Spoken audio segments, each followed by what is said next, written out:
Warning, this podcast contains heavy spoilers for not just one movie, but entire franchises. We highly recommend going and watching these movies before listening to us as a companion piece that stitches all the timelines into one creepy, crime-ridden story.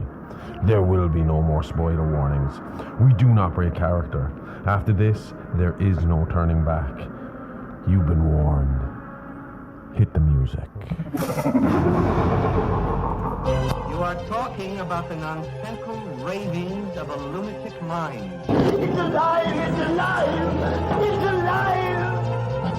alive! It's So, this is an old joke, right? I heard this when I was about Riley's age. Yeah. It had to be about 10, maybe, when I heard this joke. So, it's a classic. Okay. But I haven't heard it in years. So, when I've read it this time, it made me laugh. So, I'm going to go with it. All right. So, there's a boy and his friends, and they're being bullied, right? And the bullies are calling them bastards and bitches. Okay. And the boy goes home and asks his dad, what are bastards and bitches? His father replies, bitches are ladies and bastards are gentlemen. Then the boy goes upstairs and he sees his mom. As he enters the room, he accidentally drops one of her perfume bottles. His mother roars, shit! Boy turns again and says, Mom, what shit? She says, it's perfume. So he goes back down to his dad, who's carving some chicken. His dad accidentally cuts himself and he yells, fuck!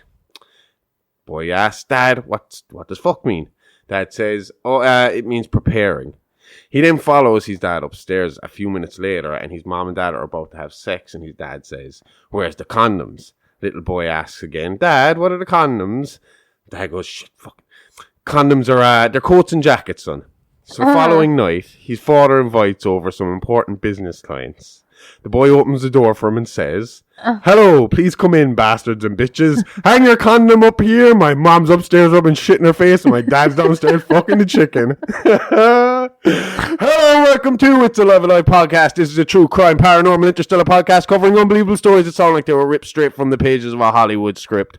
I'm your host, the man of many names, the outlaw Harley Ray, the bruiser Bronson, Dr. HR, Smoking Steam, THC, or you can call me Josh for short. And with me as always is my very own Scream Queen, the perfect combination of beauty and brains, the bride of Smoking Steam, the India Horror, the expert, the guts and gore, the gorgeous, the sexy Amy Rose. I'm about to pass out. Yeah. So how was your week, pretty lady? Good. I think we had a nice relaxing week. I think everybody on our socials saw our week. Oh, we've been working hard on that social shit, all right. I'm Yeah. kind of enjoying it. I mean, like, you know, I've kind of generally been the lurker when it comes to social media. I've had 2 social media accounts. I have my Facebook account, my Reddit account. Yeah.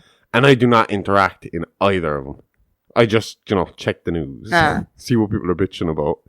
But, I mean, I think as well, it's different now because I've started looking up so much to do with this that my algorithm is nothing but true crime and horror and stuff that I'm actually interested in. Yeah. So it's easier to get into conversations with people and talk to people. That and foxes. Foxes. Yes, foxes. I follow one or 2 fox pages now. Yeah. And it is just literally foxes interacting with people. And they're just acting like pets, getting rubbed and stuff like that. But it's nice. There's guts, gore, cryptids, Bigfoot, more guts, gore, fox getting rubbed. I suppose it's a nice break from the guts. Bit of a and gore. palate cleanser in the middle of all the guts and gore. My granddad had a pet fox. Yeah, you were telling me about that. Go on, tell I people. don't know exactly how he found it or how he got it, but he found it before its eyes opened, basically. I think the mother was, he found it when the mother was dead, Okay. And then, so the cub's eyes hadn't opened. Did you call it a cub? The baby fox's eyes hadn't opened.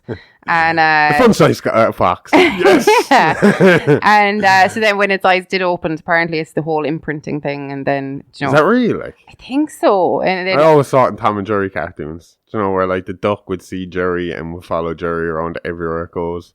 Well, it had to come from somewhere. It must be real. And my granddad had a pet fox afterwards. So, I mean, there's pictures of my mom with the fox in her arms. I would love a pet fox. Apparently, they act more like cats, though. Yeah, I think they're more closely related to cats as well. That's what I've read that somewhere. Doesn't look like it. I always love it when I'm driving to work because it's usually like really early in the fucking morning and I'd see them around. But there was like 2 of them just playing on the road one fucking morning.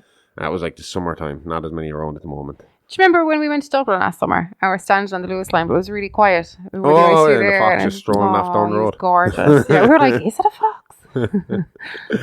Well, speaking of foxes, your Instagram is on fire. Awesome pics going up there. And if you want to see why I call her the gorgeous and sexy Amy Rose, then check her out on Instagram and TikTok at Amy Rose. I'm Amy Rose IA. Good job. You won't be sorry. Oh, God. And the weather's fucking crazy here, too. Absolutely. I mean, you saw our pictures and we're in the nice, frosty, snowy weather and then the storm last fucking weekend. Yep. And I mean, the fuck, that trampoline took off. I had fun.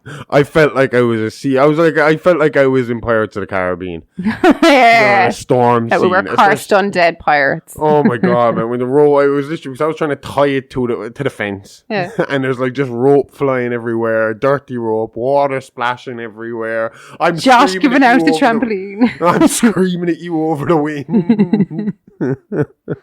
Let's be honest, you were screaming at the trampoline, Josh.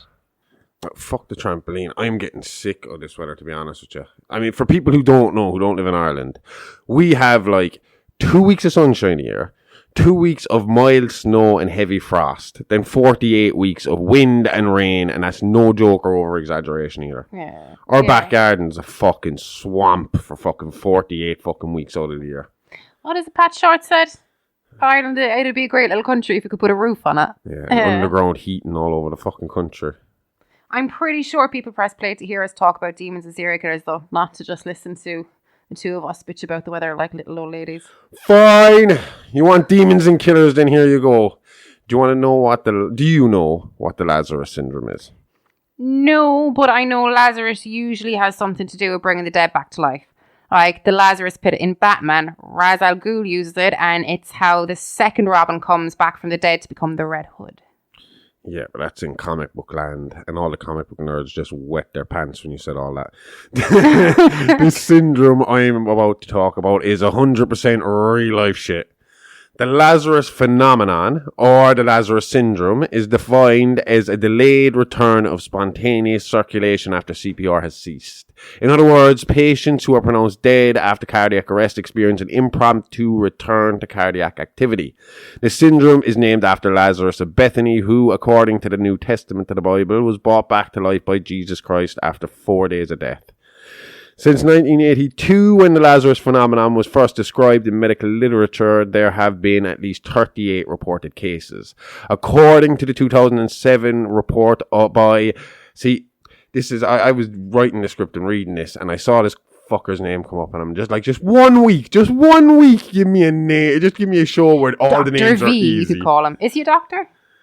I don't report by Vidamurti Adihayman and colleagues in around 82% of Lazarus syndrome cases to date. Return of spontaneous circulation occurred within 10 minutes of CPR being stopped, and around 45% of patients experienced good neurological recovery. Okay. But while a low number of reported cases might highlight the rarity of the Lazarus syndrome, scientists believe that it is much more common than studies suggest. The Lazarus phenomenon is grossly underreported. Notes maxillofocal surgeon Dr. Vayabaf Sahani in the 2016 report. Fuck me, we should You're just going to call have this to look that up we these can't pronounce names before you offend somebody. Fucking hell. Basically, what they're saying here is the reason it's more common than you think, but the reason it is underreported is because it will bring the doctor's abilities into question. So basically, if it kept being reported that patients were fucking dying and then coming back to life 10 minutes later, it'd be like, well, how good of a doctor are you? You're pronouncing this guy dead. And they're saying that, like, this Lazarus syndrome, when it comes to how it happens, what the phenomenon is, some of the theories are that researchers suggest that the Lazarus phenomenon may be down to a pressure buildup in the chest caused by CPR. So once CPR has ceased, this pressure may gradually release and kickstart the heart back into action. Another theory is delayed action of medication used as part of the resuscitation efforts, such as adrenaline.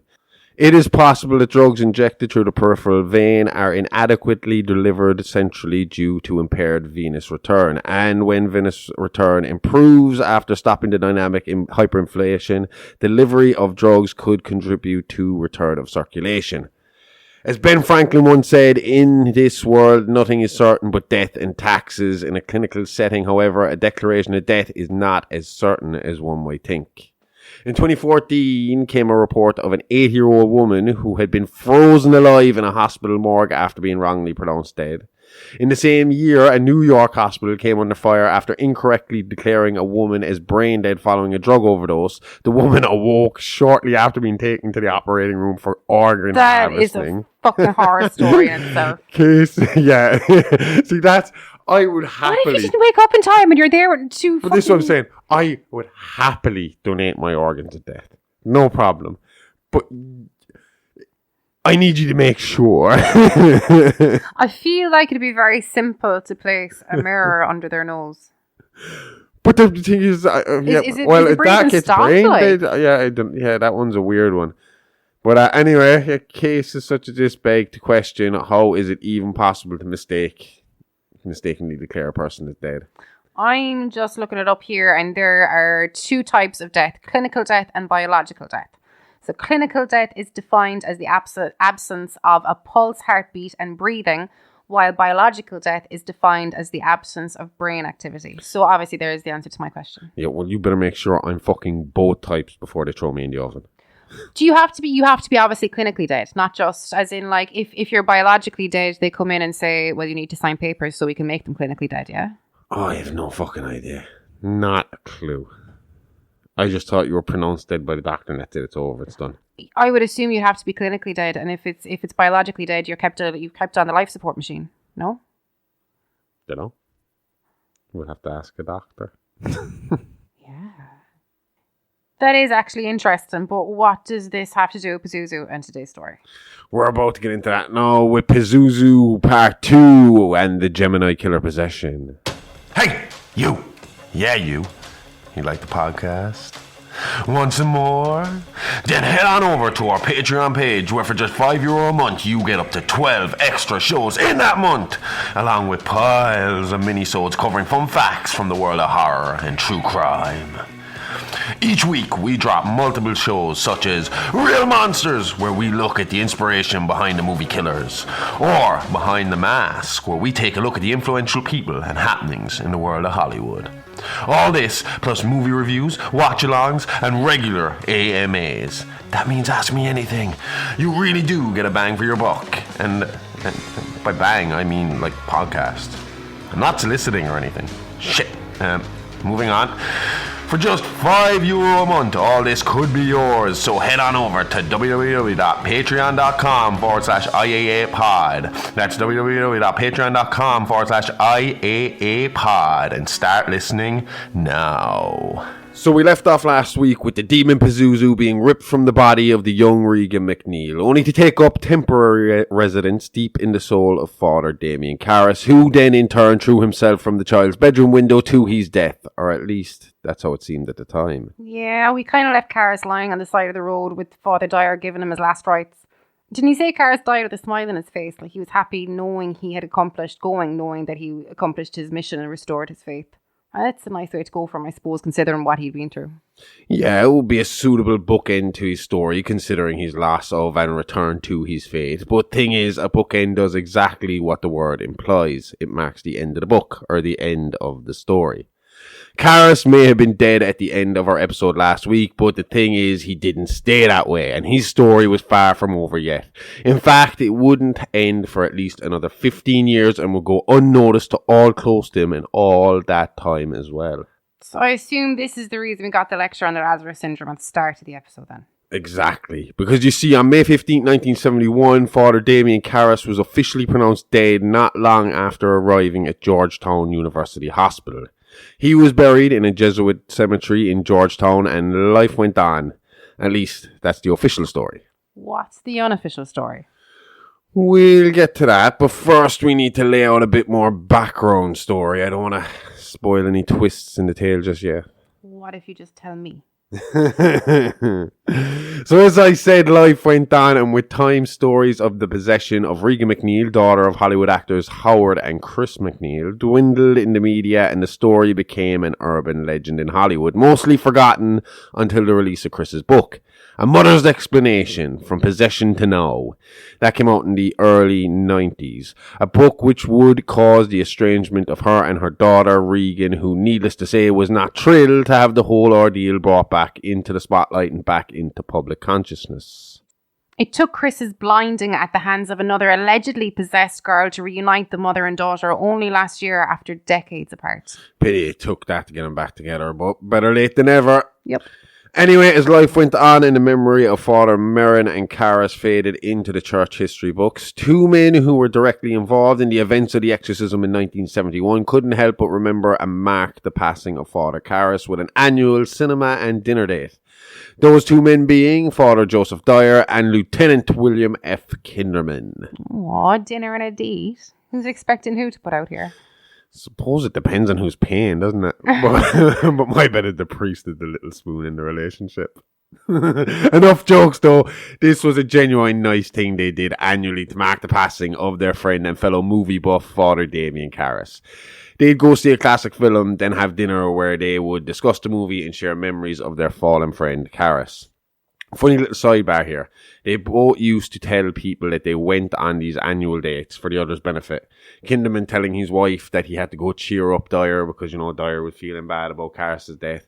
And Dyer telling friends he met with Kinderman to help him deal with the memory of Damien's death. So really they're leaning on each other for support. Yeah, but they're two old school men from, a time when men had only four emotions. Happy, angry, hungry, horny. So neither would ever admit to being in a codependent situation like that.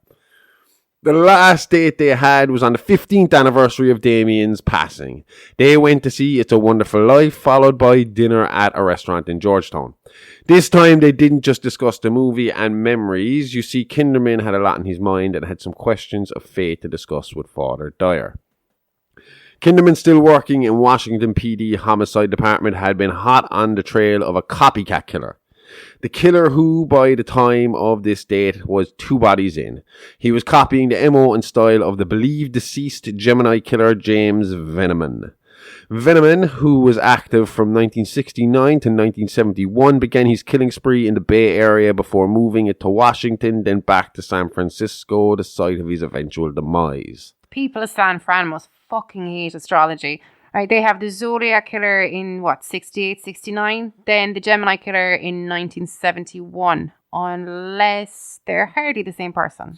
No, but it was all similar enough that the cops checked DNA samples they had from stamps licked by the Zodiac and stamps licked by Veneman to see if they matched, and they also had vigorous handwriting analysis done on letters sent to the media. Both guys basically did the fucking same shit. So they reckon Veneman was a bit of a fanboy. Okay. Saying that he probably deserves more attention than the real Zodiac. Not that any murder outdoes another, but the results of their murders is the difference between walking into a crime scene set by Tony Soprano or the set by Art the Clown. So, whereas their name and love for interacting with media made them similar, their vision of how their killing spree would play out and the underlying motivation for murdering in the first place were very, very different. See, the Zodiac was a control freak with terrorist tendencies. His motives were to prove his superiority, get attention, control the investigation, create a terroristic climate, and relive the crimes via media reports. His background and possible upbringing or any early signs or personality traits that the Zodiac may have had is completely unknown because, as we all know, the Zodiac was never caught, and his identity remains a mystery to this day. But on the off chance that someone living under a rock in the middle of a rainforest doesn't know, the Zodiac killer is a pseudonym of an unidentified serial killer who operated in Northern California in the late 1960s. The case has been described as the most famous unsolved murder case in American history and has become both a fixture of popular culture and a focus for efforts by amateur detectives. The Zodiac murdered 5 known victims in the San Francisco Bay Area between December 1968 and October 1969, operating in rural, urban and suburban settings. He targeted young couples and a lone male cab driver. His known attacks took place in Benicia? Yeah. Vallejo? Vallejo, yeah. Unincorporated Napa County and the city of San Francisco proper. 2 of his wounded victims survived. The Zodiac is also claimed to have murdered 37 victims. He has been linked to several other cold cases, some in Southern California or outside the state. The Zodiac coined his name in a series of taunting messages that he mailed to regional newspapers in which he threatened killing sprees and bombings if they were not printed. Some of the letters included cryptograms or ciphers in which the killer claimed that he was collecting his victims as slaves for the afterlife. Of the 4 ciphers he produced, 2 remain unsolved and 1 was only cracked in 2020. While many theories regarding the identity of the killer have been suggested, the only suspect authorities ever publicly named was Arthur Lee Allen, a former elementary school teacher and convicted sex offender who died in 1992. In his book Zodiac, author Graysmith advanced Arthur Lee Allen, who died in 1992, as a potential suspect based on circumstantial evidence. Allen had been interviewed by police from the early days of the Zodiac investigations and was the subject of several search warrants over a 20-year period. In 2007, Graysmith noted that several detectives described Allen as the most likely suspect.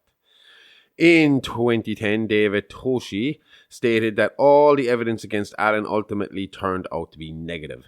Toshi's daughter said in 2018 that her father had always thought Allen had been the killer, but they did not have the evidence to prove it.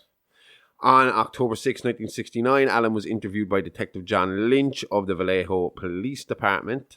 Allen had been reported in the vicinity of the Lake Berryessa attack on September 27, 1969. He described himself scuba diving at Salt Point on the days of the attacks. It's a great alibi. Yeah. Allen again came to police attention in 1971 when his friend Donald Cheney reported to police in Manhattan Beach that Allen had spoken of his desire to kill people. He used the name Zodiac and secured a flashlight to his firearm for visibility at night. According to Cheney, this conversation occurred no later than January 1st, 1969. Now, I remember hearing about this as well. And he'd start going on about how, wasn't there a book like where the man is the greatest game and all the hunting and all that shit. Yeah. He used to be going on about that book and talking about it as well. Okay. So that led to his suspicion also. Okay. With the Zodiac shit.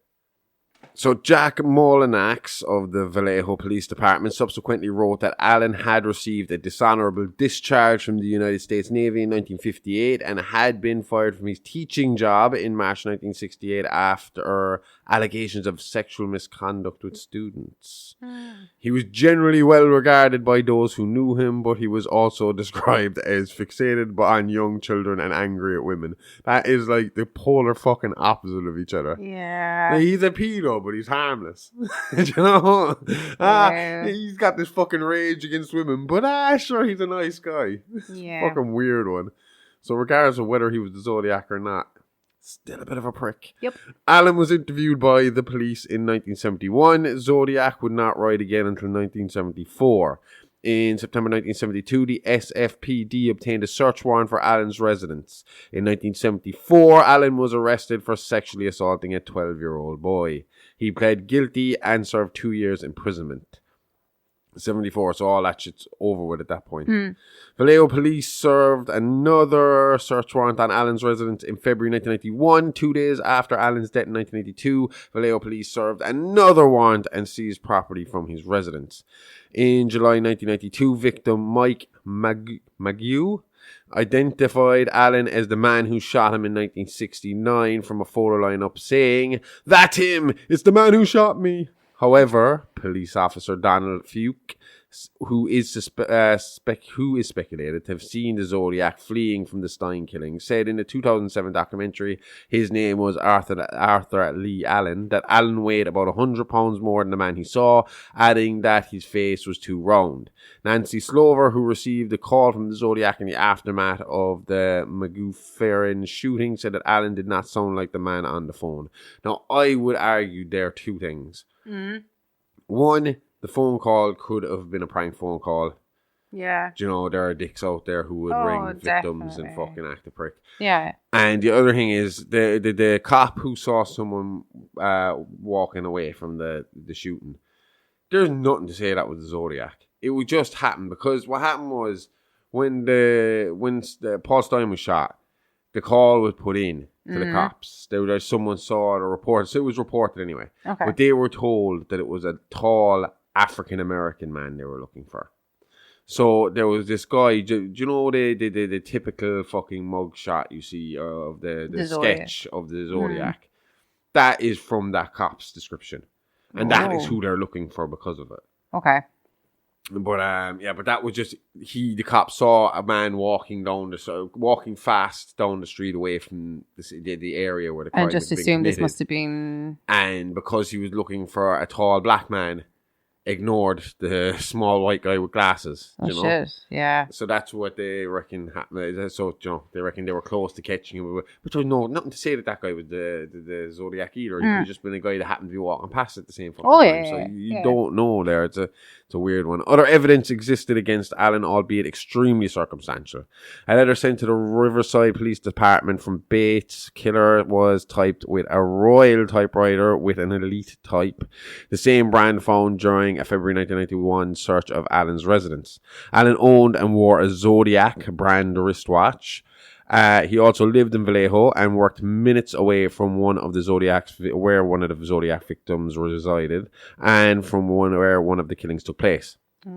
In 2002, the SFPD developed a partial DNA profile from the saliva on the stamp and envelopes of the Zodiac letters.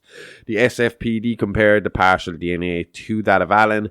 A DNA comparison was also made to the DNA of Don Chaney, who was Allen's former close friend and the first person to suggest Allen may be the Zodiac. Since neither test result indicated a match, Allen and Chaney were excluded as the contributors of the DNA. Now, they've also fucking said there that there is a small possibility that if you're a psycho serial killer, no, they wouldn't have been thinking of DNA back then, but that he could have been getting somebody else to lick the stamps. But if you're not thinking of DNA, why would you do that? So, I don't know. And he didn't seem like a extremely intelligent man. But that's what I'm saying. As in, I think I've made that point before, that if he was dyslexic and had somebody write the letter. Retired police handwriting expert Lloyd Cunningham, who worked on the Zodiac case for decades, stated, "They gave me banana boxes full of Allen's writings, and none of his writing even came close to the Zodiac. Nor did the DNA extracted from the envelopes come close to Arthur Allen Lee." Although the Zodiac ceased written communications around 1974, the unusual nature of the case led to international interest that has been sustained for over half a century since. The San Francisco Police Department marked the case inactive in April 2004, but reopened it at some point prior to March 2007. The case also remains open in the city of Vallejo, as well as in Napa and Solano counties. The California Department of Justice has maintained an open case file on the Zodiac murders since 1969. Yeah, this case bugs the shit out of me. I'd love to see it solved. I mean, problem is, the more time passes, the less likely they're going to find out. Yeah. I mean, he'll probably go down in history as the next Jack the Ripper. Unlike the Zodiac, though, James Veneman was caught, but not before going on a 2-year killing spree, in which he also communicated with the media, sending notes, letters, and ciphers in the same vein as his unknowing mentor, the Zodiac.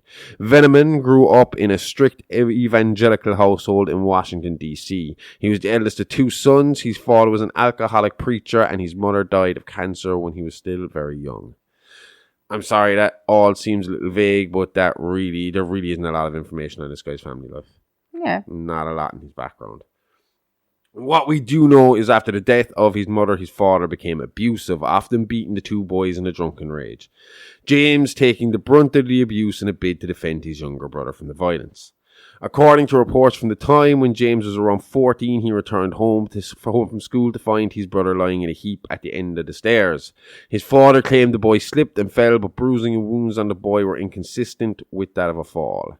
But with no hard evidence to work with, and forensics not being what they are today, no charges were brought against Mr. Veneman, and the death was ruled accidental.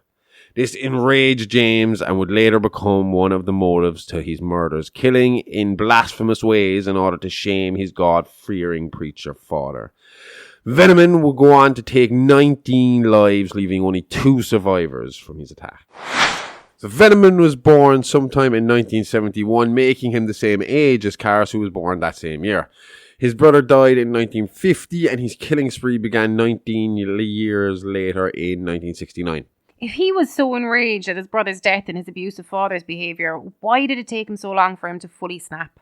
19 years is a long time to hold on to that kind of rage. No one really knows. Maybe he was just trying to work up the nerve, but that seems unlikely considering the brutality of his crimes later. He doesn't come across as a guy who had issue with nerves when it came to murder.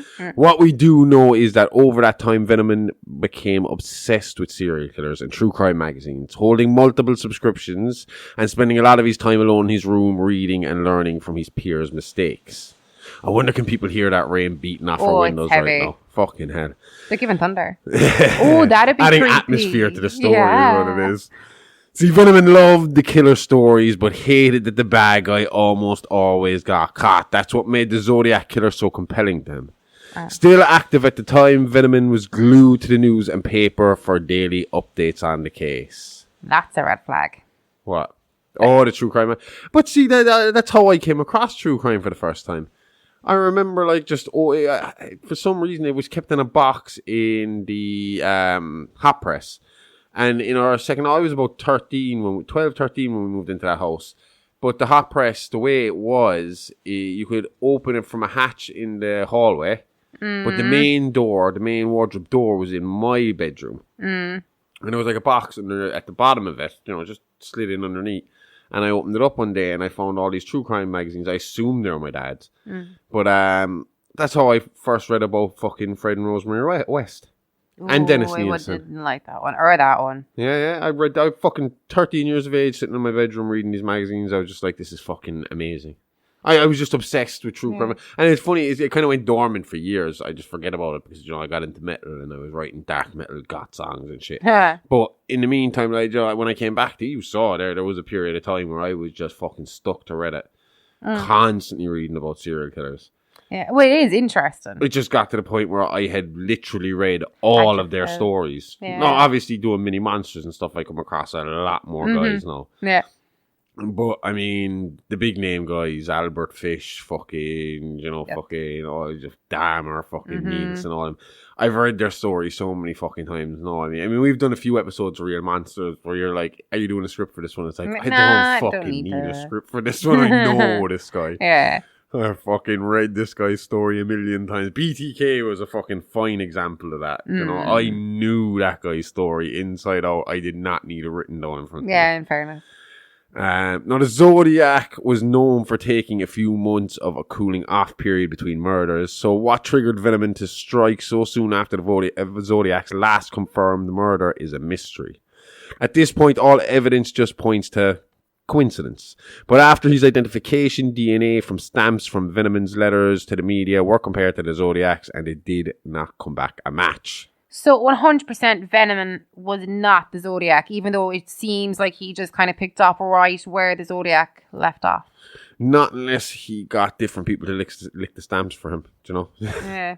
But again, like I said earlier, I think I was saying to you, why would you even think about that at the time when DNA wasn't a thing?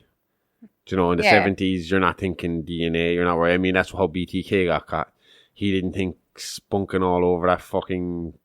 that child was going to get him fucking caught. And that was his very first fucking murder. And that's, that DNA that he left behind is what got him nabbed in the end. But he wasn't thinking at the time because it wasn't a thing, And, unless you invent it, you're not going to fucking know it's coming. It wasn't even very seen as reliable in the OJ case, was that? In the O.J. Simpson case. But that's the thing. Yeah. with the O.J. Simpson case, it was one of the first times it was being brought to court. Yeah. So whereas we know that evidence would have convicted him in this day and age, it was so new and so confusing. Did it seem like magic to the jury or something? That the jury, it was too hard for the jury to comprehend, and the fucking defense knew that, so they just went straight in, and it was like fucking, let's just confuse them. That's where the prosecution should have given, like, did they give background to him? But the prosecution understood the DNA, so they were certain they had him. It was like, well, he's caught because we have it. It's DNA evidence. Oh, I know this what you mean. This cannot be unproven. But what I'm wondering is, did they present the DNA with a background of, okay, this is what DNA is, this is how we break it down, or was they like, oh, his DNA matches, so... They kind of, I don't know, they did bring in a specialist, but it was a case of, again, like, the specialist was speaking in his specialist doctor language, and the fucking normal, regular ass Joe Soap sitting on the jury didn't understand what he was saying. Yeah. And then his defense came in with, I think there was some problem with the blood that was tested, had some sort of substance in it that basically stopped it from clotting. And so the defense started to kind of play up on that this was put there by the police. Like anticoagulants. Yeah. So they were saying it was kept fresh with this chemical to be put there by the police to frame OJ, which confused matters even fucking more, like, you know. That was basically what happened there. Could it just be somebody who was taking anticoagulants? No? I don't know if they were based... No, but they could prove that he wasn't. Oh, yeah, I suppose. But it was just... everything with the O.J. Simpson case was just confused the jury. Yeah. I mean, even down to if the glove doesn't quit... O.J. was told about a couple of days beforehand... How to hold his hand. No, stop taking your fucking... your medication. Your arthritis medication. Yeah. So his hands swelled up and he couldn't fit the glove on. So it couldn't have been him. But if he had been taking his arthritis medication, that glove would have slipped right on. So that's why he's holding his hand weird. Because I remember seeing that footage going, how does nobody else here see that he's holding his hand fucking gloves, weird? Like, do you know that's the thing? Yeah. And I mean, on top of that, like the shoe print, the shoe he was wearing was a really fucking upmarket shoe, really expensive shoe.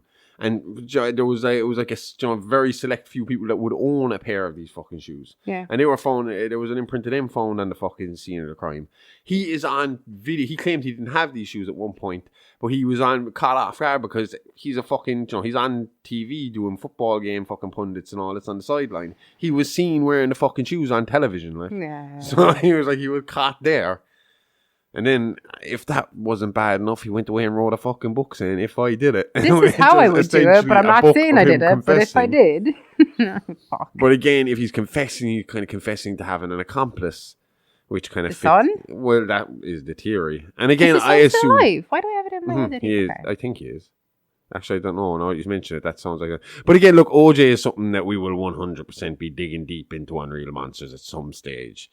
But it does bring up the good case of the accomplice theory that you're talking about, because maybe this situation with the Zodiac was like the Jigsaw killer John Kramer. He had multiple apprentices and they all continued on his work after his death. Maybe the Gemini killer was a student of the Zodiac, and when the Zodiac died, Venomance just simply took his place. Okay. Unfortunately, we don't know the identity of the Zodiac, and Venomman is officially on record as being dead despite his body never being recovered.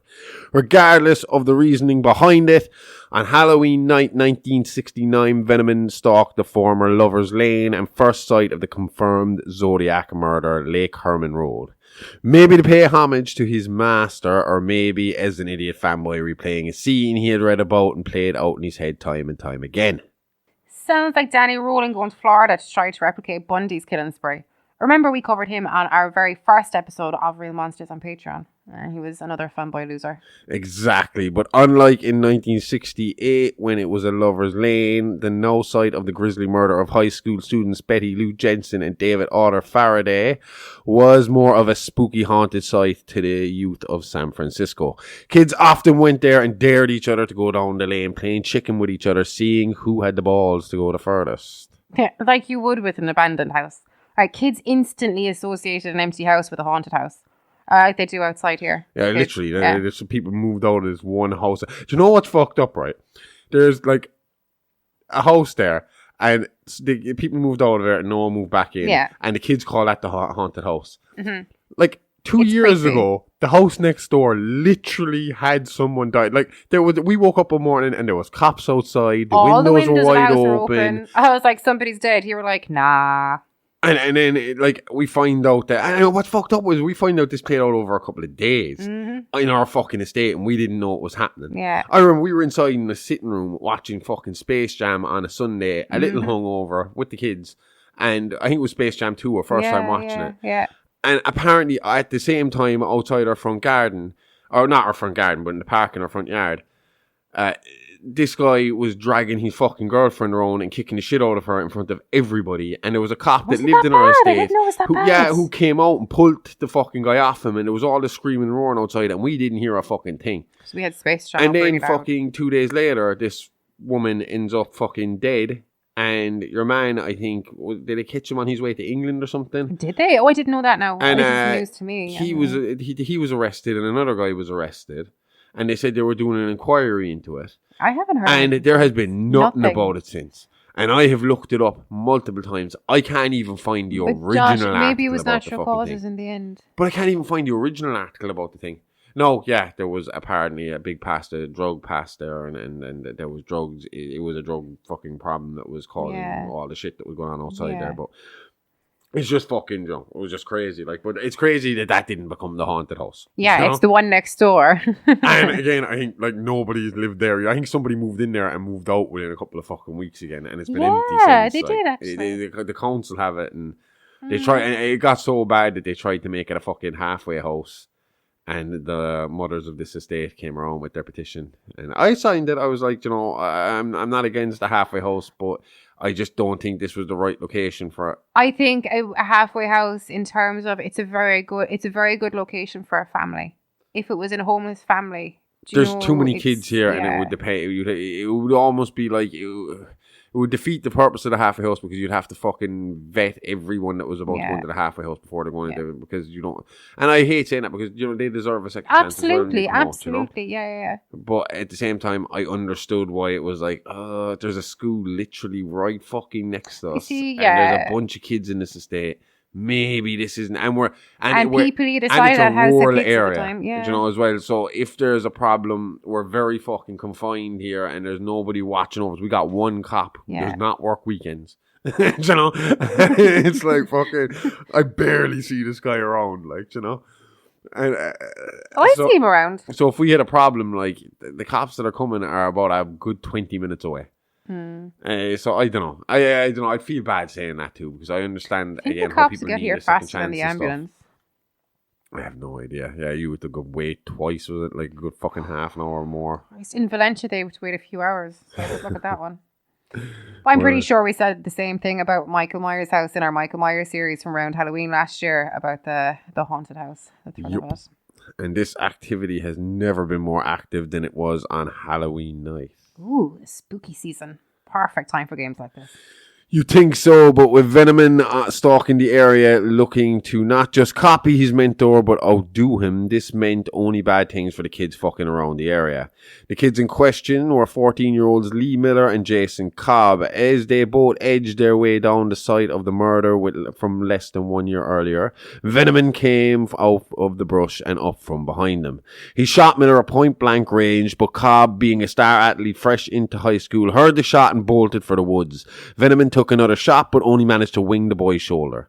By the time he could get to a phone and alert police, Veneman was gone, leaving only the body of Lee Miller, sitting right where the car of Betty Lee Jensen and David Arthur Faraday had sat only 10 months earlier. His body posed with his hands laid out in front of him. On his right hand, his index finger had been removed. On his left, the symbol of the Gemini had been carved into the boy's palm. So he really went beyond the original Zodiac attack. Right, the first murders widely attributed to the Zodiac were, as you said, the shootings of high school students Betty Lou Jensen and David Arthur Faraday on December 20th, 1968. The double murder occurred on Lake Herman Road, just inside the city limits of Benicia. Am I saying that properly? Yeah, I think so, yeah. Good. It's as good as I do. The couple were on their first date and planned to attend a Christmas concert at Hogan High School, about 3 blocks from the Jensen's home. They visited a friend before stopping at a local restaurant and driving out on Lake Herman Road, a popular area for young couples. At about 10:15 p.m, Faraday parked his mother's Rambler in a gravel turnout, which was a well-known lover's lane. Shortly after 11 p.m, their bodies were found by Stella Borges, who lived nearby. The Solano County Sheriff's Department investigated the crime, but no leads developed. Using available forensic data, author Robert Graysmith later speculated that another car pulled into the turnout just prior to 11 p.m. and parked beside the couple. The killer may have exited the second car and walked towards the Rambler, possibly ordering the couple out of it.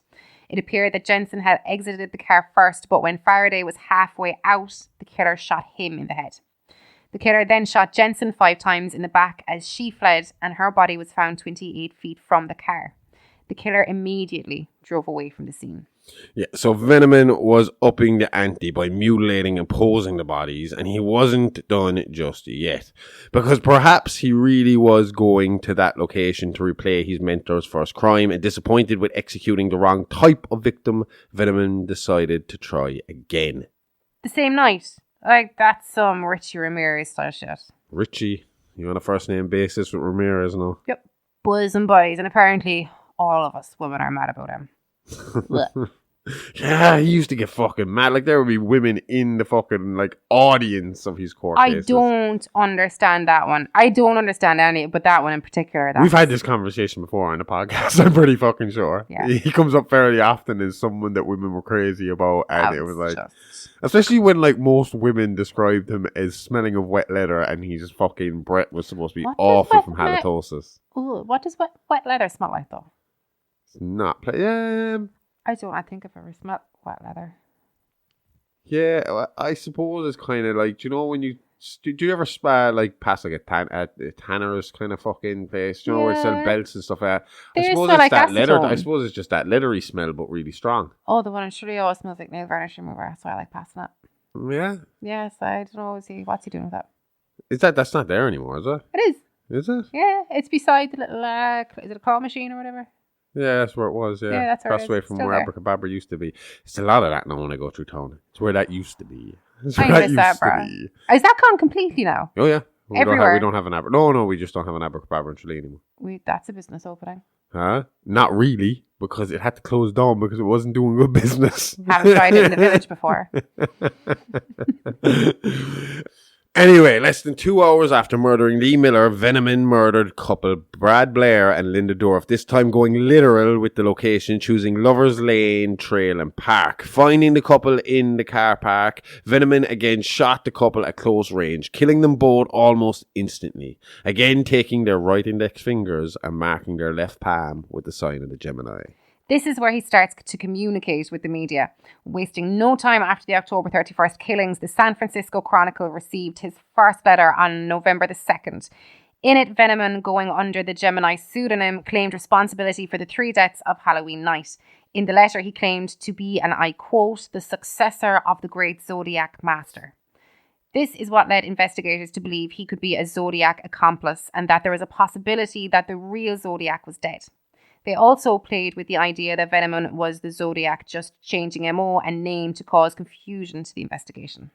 So there is a theory, right? And it kind of comes back to what I was saying earlier about the Zodiac. And that's the multiple Zodiac theory. I don't fully know where it comes from, but there is a documentary out there at the moment. Came out maybe last year, I think. Okay. And it plays on the idea that it is almost like a Charles Manson-like cult thing. Where this Zodiac cult was responsible. So they were working in conjunction, like as in like a big group. Because the cop that saw your man didn't match up with the description of Arthur Allen Lee, who they were really fucking suspecting of it. Like even even to this day, with the DNA going against it and handwriting going against it, they still 100% believe he's the most likely person. Okay. There's also the case of this woman who has come out, and she's actually the subject of that documentary, as far as I know. And she, do you know the scene in the Zodiac movie? You know that I feel really uncomfortable with the park scene, where the couple and he stabs him, and that really fucking creeps me out. Yeah. A woman said that he was actually at the park watching them hiding behind a tree watching them for about 40 minutes, her and her friends. And that they just pretended he wasn't there, so because, kind of as a way of maybe if we don't pay attention to him, he won't come over. But he was peeking out at them from behind the tree for like 40 fucking minutes. That's creepy. Shit out of me. Very creepy. Why did they just fuck off? off? Send a chill down my fucking spine. I could, yeah, I'd have to leave or I'd have to approach him. I'd have to fucking be like, what the fuck is your problem, man? Well, what the fuck are you doing? Like, you're creeping us out. Yeah. But I think, most likely, I'd leave. Yeah. And probably would be the better idea considering the guy would have a gun and a fucking knife on him. And it's America. But she said he didn't match what the description looked like either. And then I've seen another description, and the only way I can describe it is it looks like, to go back to Good Times again, like we did last episode, it looks like James from Good Times, the dad from Good Times, but he's really fat. It looks like fucking what Cleveland Brown from fucking Family Guy would look like in real life. Yeah. And he looks like the dude from The Office, the cranky dude. Oh, yeah. That's exactly what that fucking mugshot I like him. So, I mean, there's like all these different fucking... And they said the varying styles of murder, the varying types of victims. I mean, the fact that with the last one, Paul Stein, that was the only one where he took a trophy. Okay. He ripped off a bit of his bloody shirt and took it with him. Ooh, we were pointing. I thought you were going to say nipple. No. There was a blood soaked. His shirt was blood soaked from the shot, and he just ripped off a piece and took it with him. So, I mean, there's this theory that there was a Zodiac cult as opposed to an actual one Zodiac, person. Okay. So, obviously, at this stage, Sam Fran was in a panic. I've already pointed out Zodiac was known for taking a few months of a break between each killing, and it had only been a few weeks since the Zodiac had killed cab driver Paulie Stein. So, at this point, no one knew they had seen the last of the Zodiac with that murder. As far as all involved were concerned, there were now 2 serial killers with similar MOs on loose in the Bay Area. So needless to say, policing and security was massively boosted in the city, forcing Venom to take his show on the road, travelling the Golden State, killing 12 more women as he went, his MO evolving and changing with each body dropped. Going back to old Richie again, the Night Stalker was known for his random attacks and for constantly changing weapons and methods of murder.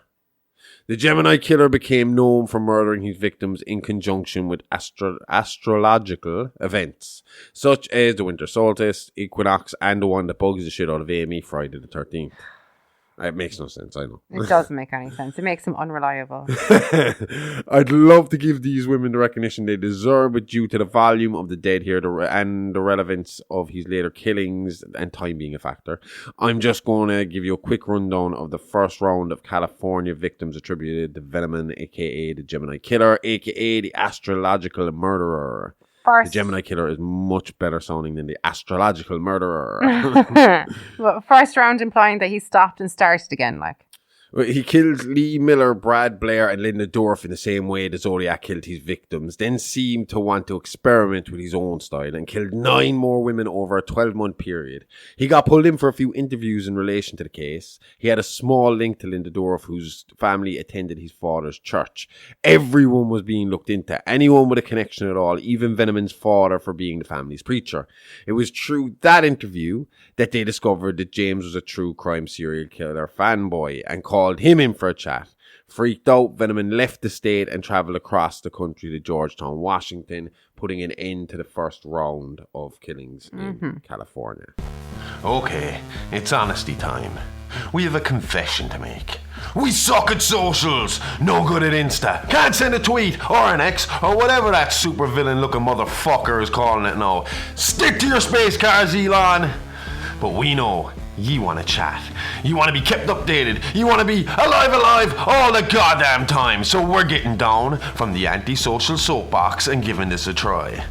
So come chat to us on Insta and Twitter at AliveAlivePod, or hit us up by email at itsalivealivepod@gmail.com. We want to hear from you. Tell us what you like, what you don't like. This is a project. It's still a work in progress, and we just want to give you more what you like and less of what you can't stand. So give us a like, give us a follow. We'll always hit you back, and we'll always try to reply to everyone. So come say hi. We don't bite. Well, at least Amy doesn't. And she keeps me well fed, so you got nothing to worry about. Now, back to the show. So So you were about to give us a rundown of Venom's first round of California killings. I hate listening to these details. Yeah, it's not a pleasant read, to be honest. First up was Elaine Louise Davis, age 17, who disappeared on December 1st, 1969 from her home in Walnut Creek, California. On December 19th, the body of the young woman, eventually identified as Davis after an exhumation in 2000, was discovered floating off Lighthouse Point near Santa Cruz. Leona Laurel Roberts, age 16, whose nude body was found 10 days before the winter solstice on the beach of Bolinas Lagoon in Marin County on December 28, 1969. She had been kidnapped from her boyfriend's home on December 10th. Her death was treated as a homicide, although the official cause was listed as exposure by the medical examiner. Cassette Ann Ellison, age 15, whose nude body was found in a ravine 17 days before the vernal equinox. The cause of her death was undetermined. She had been abducted on March 3rd, 1970 from her residence in Moraga, California, as she got off the school bus at 3:20 p.m. Patricia Ann King, age 20, was found strangled and discarded in a rural gully at Diablo Valley College. She was nude from the waist down, but she had not been raped. Judith Ann Hakari, age 23, was last seen leaving work at Sutter Medical Center in Sacramento at 11:30 p.m. on March 7, 1970, 13 days before the equinox. She was discovered nude and bludgeoned in an overgrown ravine off Ponderosa Way near Weimar in April 26th. Marie Antoinette Anstey, age 23, who was kidnapped in Vallejo after being stunned by a blow to the head and then drowned. Her body was recovered in Rural Lake County on March 21st, and an autopsy revealed traces of mescaline in her bloodstream. During the equinox on March 28, 1970, 17-year-old Eva Lucine Ballou was found clubbed to death and dumped in a roadside gully near Santa Rosa. The medical examiner discovered drugs in her circulatory system. She was last seen on March 12th leaving Jack London Hall after telling friends she was heading home. Carol Beth Hilburn, age 22, was found beaten to death in a ravine on November 13th, 1970. She was last seen at Lloyd Hickey's 40 Grand Club in Sacramento on November 14th at approximately 5 a.m. Hilburn had been stripped of her clothes except for her underwear which was found on her knees. She had been beaten about the face and had a deep cut in her throat. Denise Kathleen Anderson, age 22, who disappeared on December 13, 1970, having been last seen by one of her roommates at 5:30 a.m. at their residence in Sacramento. At the time, she had expressed fear of a man she believed to be stalking her. Her description of the man matches Venom. She has not been seen since. In all the cases, the murders could be linked to Venom due to the missing index finger on the right hand and the Gemini symbol carved into the palm of the left hand. Fuck, that was a lot to get through.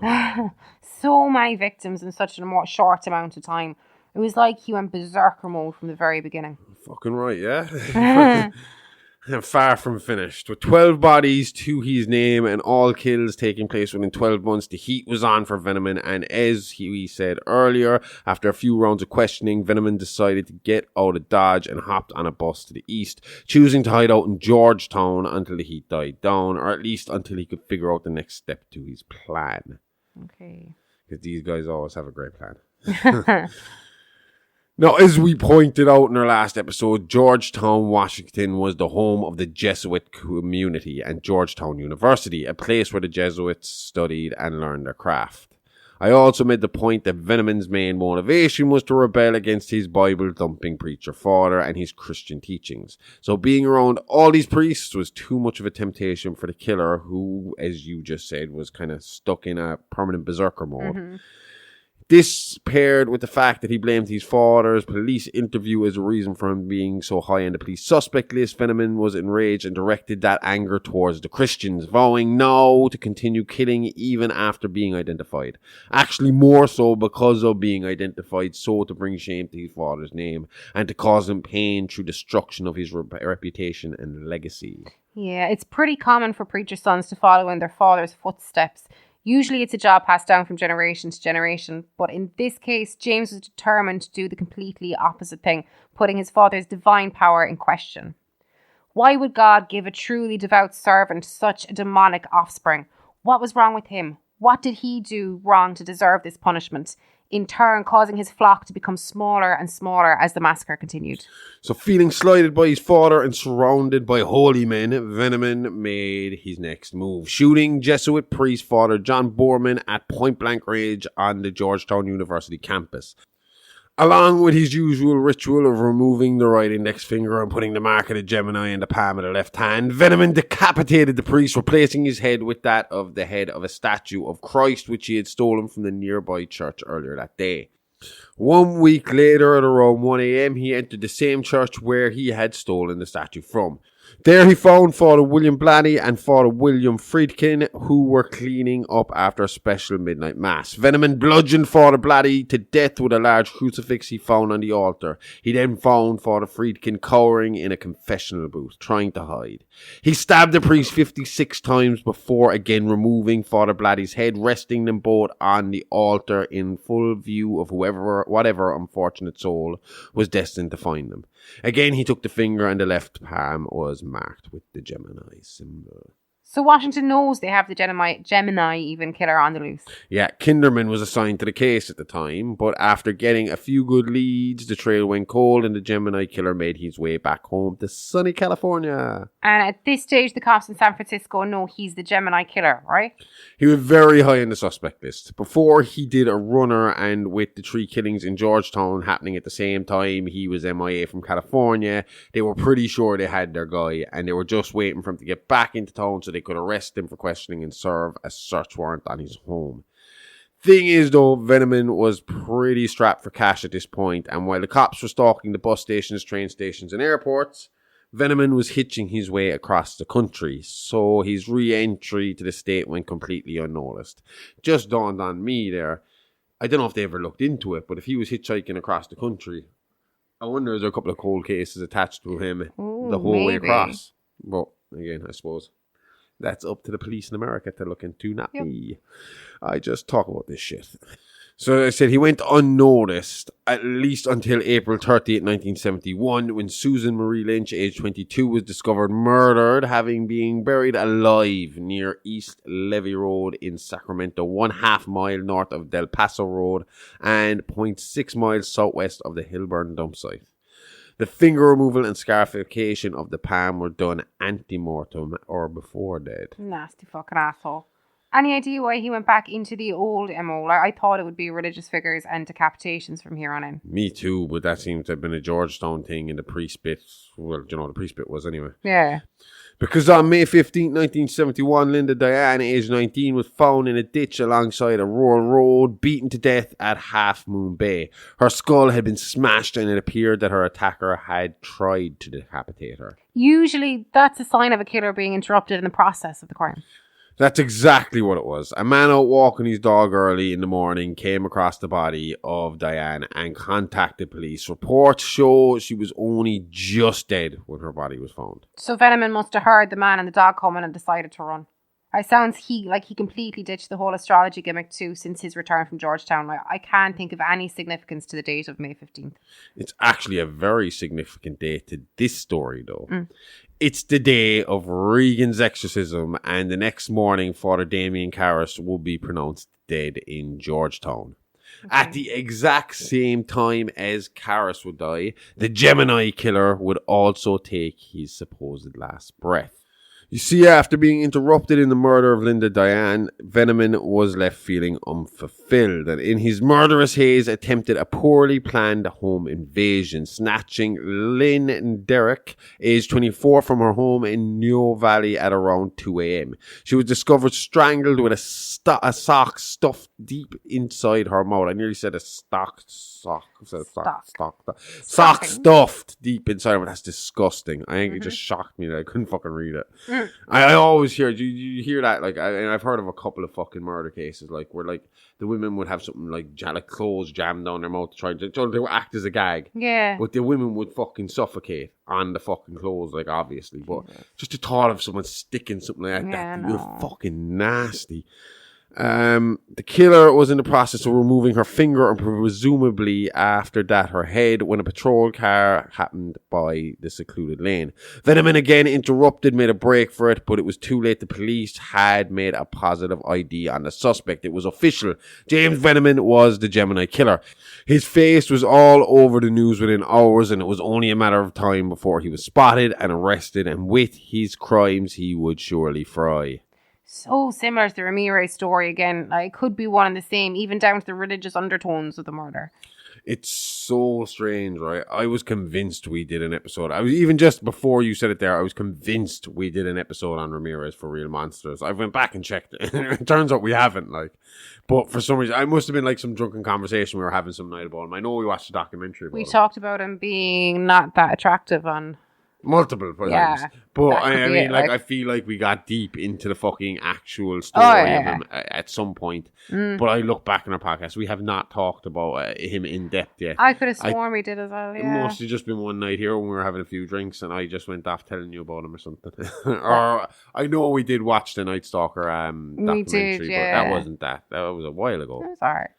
Huh? It was alright documentary. Eventually, Venom was tracked down to the Golden Gate Bridge, to which an hour-long standoff ensued.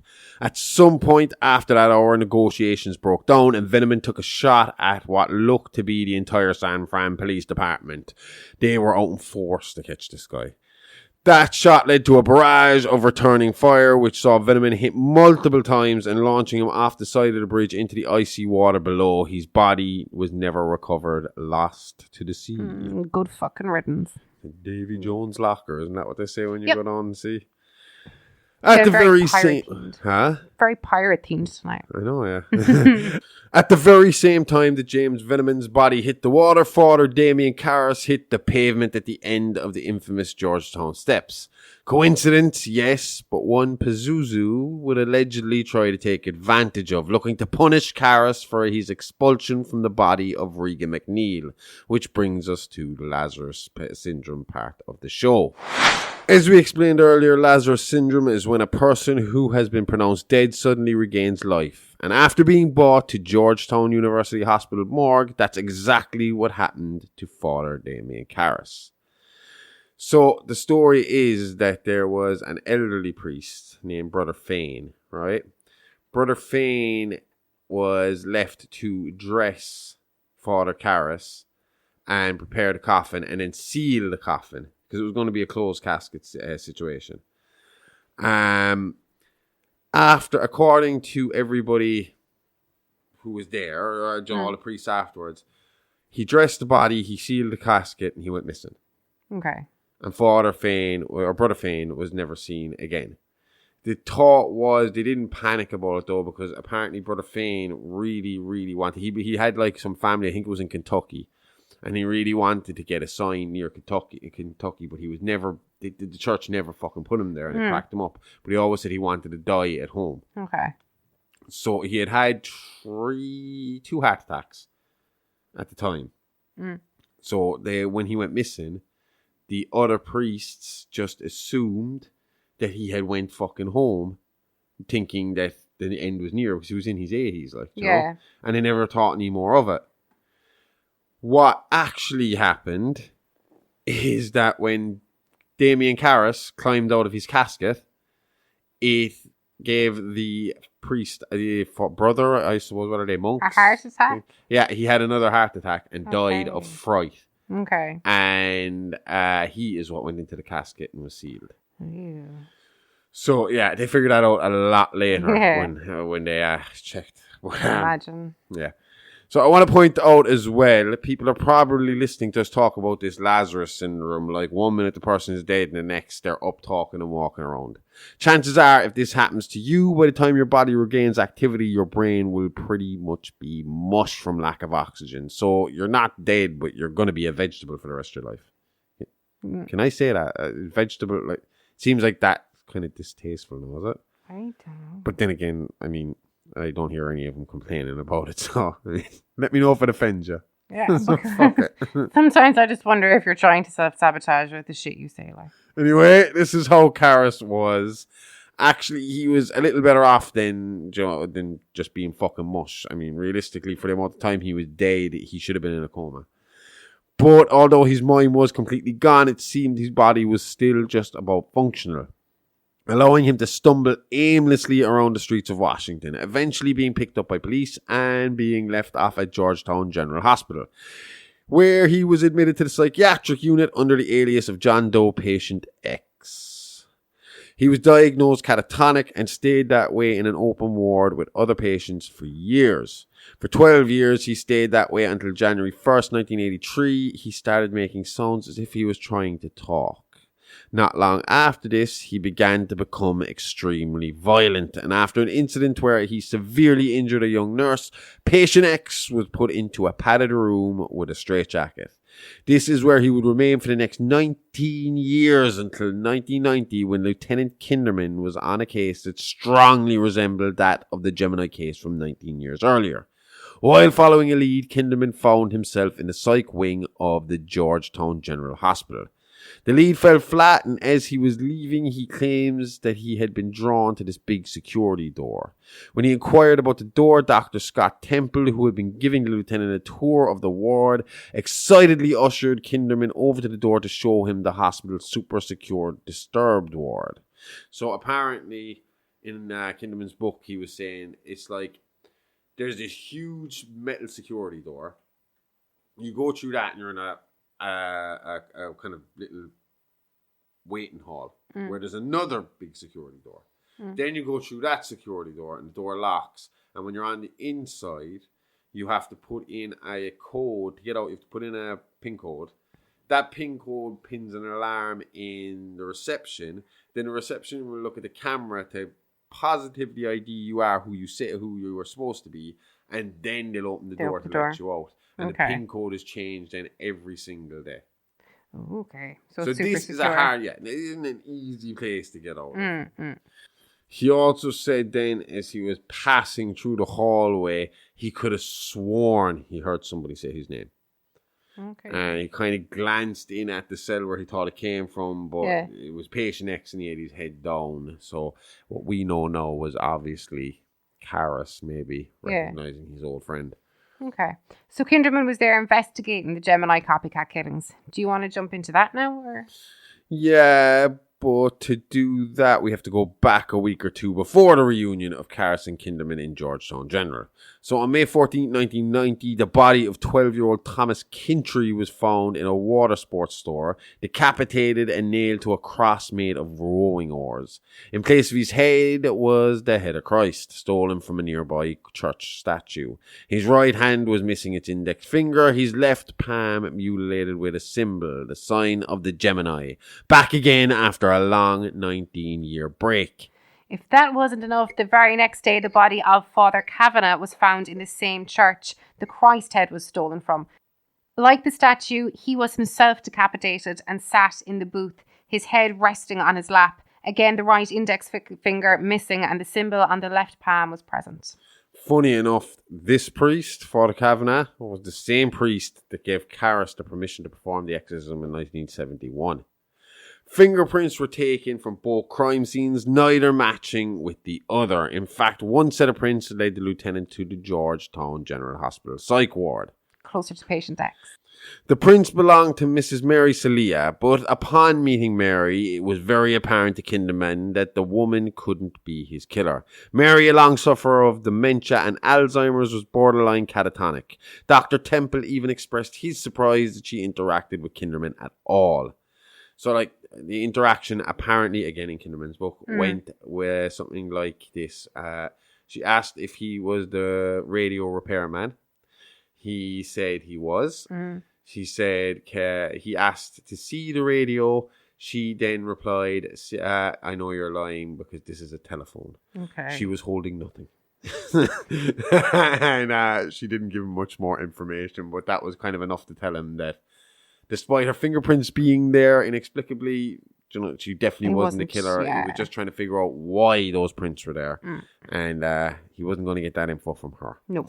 So obviously at this point, Kinderman is starting to worry. The killings are the same MO as the Gemini, and Venom's body was never recovered from the Golden Gate River. he thinks maybe the Gemini is back. That thought is there, but Kinderman had seen Venom gunned down. He was in San Francisco liaising with the SFPD on the Gemini case when the net closed in on Venom for the last time. It was his belief no man could survive such a barrage of bullets and the cold and current of the Golden Gate River that night. No, Kinderman feared the idea of a copycat more than he thought that Venom had somehow survived and resumed his killing spree. I mean, if he's alive the last 19 years, why wait till now to make a comeback anyway? Yeah, unless he's in hiding, recuperating very slowly. I mean, it's not completely unheard of. When we covered Michael Myers over Halloween, we saw that he did the exact same thing, or similar, from 2018 to 2022, yeah. But that was only 4 years, not 19. And can we really compare any killer to Myers? I mean, when it comes to being a complete beast, both mentally and physically. Yeah, I suppose. So we're getting closer to the reunion of Kinderman and Karras, but before we get there, we have one more crime scene to investigate. This one hitting Kinderman a little closer to home. You see, Father Dyer was admitted to Georgetown General for some tests in relation to breathing problems. Yeah, I read the guy smoked like 40 a day, so you're smoking too much. Free diagnosis for you. Either way, the testing required, he stayed over a few nights, and on May 19, 1990, sometime between 4:30 and 5 a.m., Father Joseph Dyer was murdered in his hospital room. The investigation concluded that Dyer had been drugged, leaving him unable to move but still be conscious and able to feel what was happening to him. Then a 3-foot catheter was placed in his inferior vena cava. The tube moved through the vein under the crease in his arm into the vein that leads directly into his heart. Using this tube, the killer emptied Father Dyer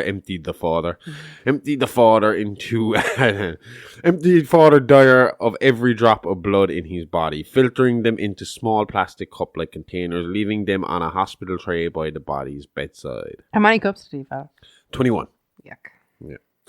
The reason for this was so there would be no mess left upon decapitation. In fact, the room was spotless, with the only blood not neatly stored away in cups being the blood on the wall over Father Dyer's bed. Used to send a message to Kinderman, the blood-soaked words read, "It's a wonderful life," making reference to the last movie the friends had watched together on Damien's anniversary. Again, the index finger was missing and the mark of the Gemini was on the left hand. There's another little detail. And that is, wonderful was spelt with 2 L's, which was also something the Gemini the Gemini killer was known to do. Where his letters, he always added an L for some fucking weird reason. After Dyer's death, extra security was put in the hospital, specifically the ward where the murder had taken place, and the staff working that night were questioned. That night, Nurse Nancy Allerton was the sole nurse on the ward. She claimed that she had spoken briefly with Dyer at 4:30 a.m. as she came to his room to give him medication. She discovered his body a half hour later when she returned to check on the priest. In the meantime, she had been dealing with Mrs. Mary Celia, fuck this bitch's name, Celia, who she found passed out on the floor near the priest's room. Mrs. Celia. Or Mary. Yeah, Mary, old Mary from down the road, was brought to the room where the crime was committed and questioned, but her mental state made the whole exercise futile. Next, the investigator went to inspect the possible instrument used in the decapitation of 3 victims. The hospital pathologist reported a missing instrument. I couldn't find the name of the instrument, but it essentially worked like a garden shears with the blade was kind of shaped like a crab claw, is the best way I can put it. Like a giant people scissors. Okay. The pathologist told Kinderman he had a set of these shears taken from his lab and that the spring-loaded shears would be the ideal tool to take someone's head off. So it had like a kind of spring in it. So it was easy enough to open and then it would snap back closed once you released it. Okay. It was apparently used for dissecting people in some way. So after this death and rumours of the Gemini MO resurfacing, the press went batshit crazy with Venom and return stories. This association and return to the press prompted Dr. Scott Temple to reach out to Kinderman about one of his patients. The patient that had caught Kinderman's eye last time he was in the disturbed unit of the hospital, that being Patient X. He told Kinderman the patient's backstory, but added that in recent weeks, Patient X had been complaining of dreams where he fell down a large flight of stairs. Then at the same time the killing started, he began to claim to be James Veneman, the Gemini killer, even giving details of the killings to the doctor. Details Kinderman knew had been held back from the press, meaning only the police and the killer would have known what Patient X allegedly knew. Obviously, Kinderman was curious and wanted to talk with the man who claimed to be James Veneman. But, to his shock and horror, when he entered the padded room with Patient X, it wasn't the face of James Veneman he saw. No, instead, he saw a ghost. Damien Karras, or at least someone who resembled him very closely. You have to remember Karras is aged 19 years and he hasn't exactly led a healthy life. He looked haggard, battered and tired. So at first, Kinderman didn't believe his eyes. He ordered extra security be put on the ward and the hospital in a hold. He also demanded access to every file they had on the man known only as Patient X, which were extremely thin files apparently. But not even extra security could stop the Gemini killer from striking again. And that night he took the head of the nurse in charge of the same ward as where Father Dyer had been killed. So apparently this all happened in the same area. And she was just basically walking around doing her nightly checks. And someone came out with those shears and took her head off. But on top of that, her body was found to have been opened up, organs harvested, and replaced with shit tons of rosary beads. Yeah. On top of that, that morning, Dr. Temple was actually found dead in his room as well. Well, that was natural causes. He had a stroke. Oh. But it was just, coincidence. The Gemini, or Patient X, would later go on to kind of claim that it was a suicide.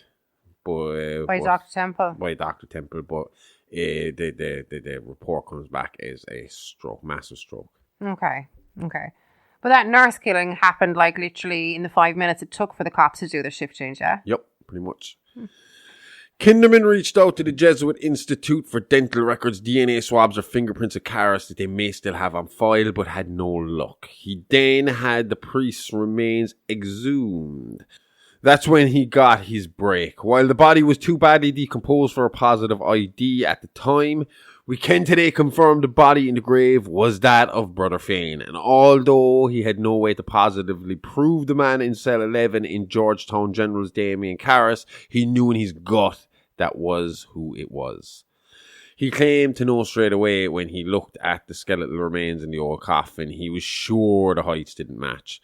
I think he'd already kind of convinced himself before the exhumation, so, he was just using anything to confirm it. But Brother Fane was known for being tall, so there was that. Your skeleton would look smaller, slightly smaller than the coffin. Well, I don't know. Well, he picked it up that way. Okay. So with the case growing cold and no notable suspects outside a little old semi-catatonic lady, Kinderman found himself with no choice but to investigate Karras and his claims that he was possessed by the soul of James Veneman. I might mention we get all this information from Kinderman's book Legion, which catalogues the whole story as he saw it at the time.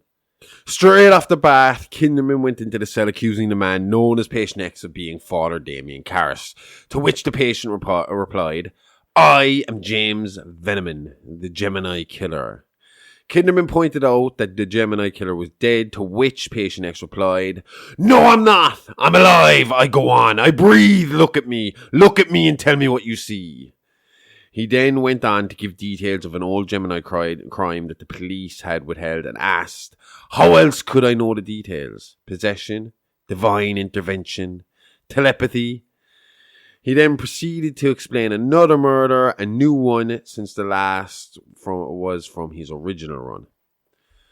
He said, "I like plays, the good ones. Shakespeare. I like Titus Andronicus. The best, it's sweet. Incidentally, did you know that you're talking to an artist? I sometimes do special things to my victims. Things that are creative. Of course, it takes knowledge. Pride in your work. For example, a decapitated head can continue to see for approximately 20 seconds. So when I have one that's gawking, I always hold it up so that it can see its body. It's a little extra I throw in for no added charge. I must admit, it makes me chuckle every time. Life is fun. It's a wonderful life, in fact, for some. It's too bad about Father Dyer. I killed him, you know. An interesting problem, but finally it worked. First, a bit of the old succinylcholine to permit one to work without annoying distractions. Then, a 3-foot catheter threaded directly into the inferior vena cava, or superior vena cava. It's a matter of taste, I think, don't you? Then the tube moves through the vein, under the crease of the arm, into the vein that leads directly into the heart. And then you just hold up the legs and you squeeze the blood manually into the tube from the arms and the legs. There's a little shaking and pounding at the end for the dregs. It isn't perfect. There's a little blood left, I'm afraid. But regardless, the overall effect is astonishing. And it isn't that really what counts in the end. Yes, of course, good show business, Lieutenant, the effect. And then off comes the head without spilling one single drop of blood. Now I call that showmanship, Lieutenant. This upset Kinderman, who gave the man a thump in the nose for his troubles. Kinderman asked how venom had supposedly ended up in Karras's body, to which he replied, well, there I was, awfully dead, lying face down in the Golden Gate River. I didn't like it. Would you? It's upsetting.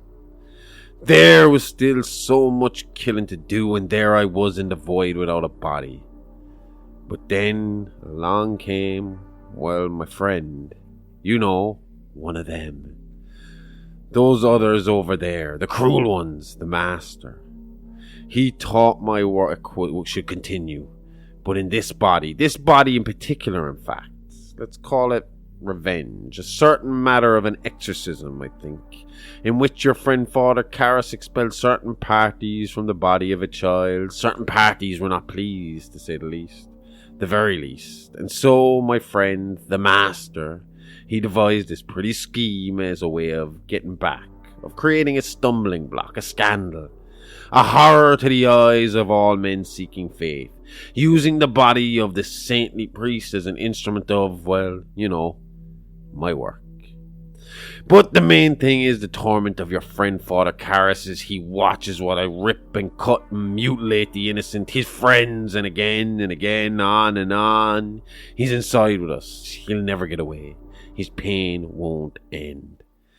Kinderman said Karras was insistent that the recent string of murders be confirmed to the press as the return of the Gemini. He seemed almost obsessed with the idea, threatening Kinderman that if he didn't confirm the news to the press, he would punish him as a result, then asked if he'd like to dance. Bit random. Murder, death, possession, demons. Oh, and hey, wanna dance? Not random at all, actually. It was, in fact, a real threat.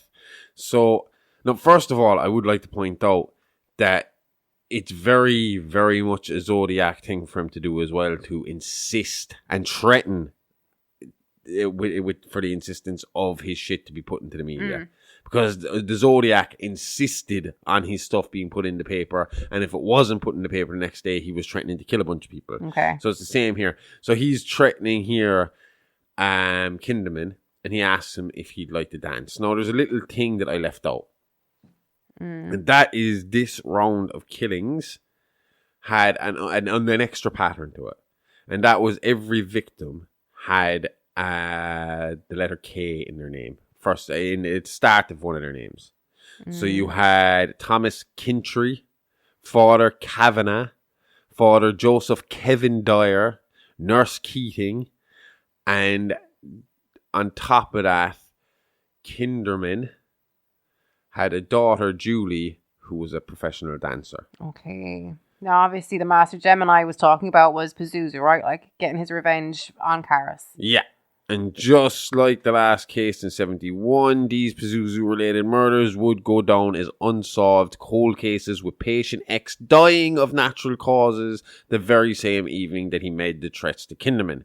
Nurse Keating being the final victim attributed to the rounds of killings. No suspect, no real evidence, no resolution. Well, that's a very unsatisfying ending. That's only the official ending. Want to hear Kinderman's ending? Nah, I'm good. We'll just leave it there.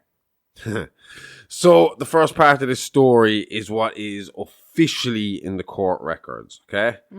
Kinderman worried that with his daughter being a dancer by trade and their name being Kinderman, that she will be Gemini's next target.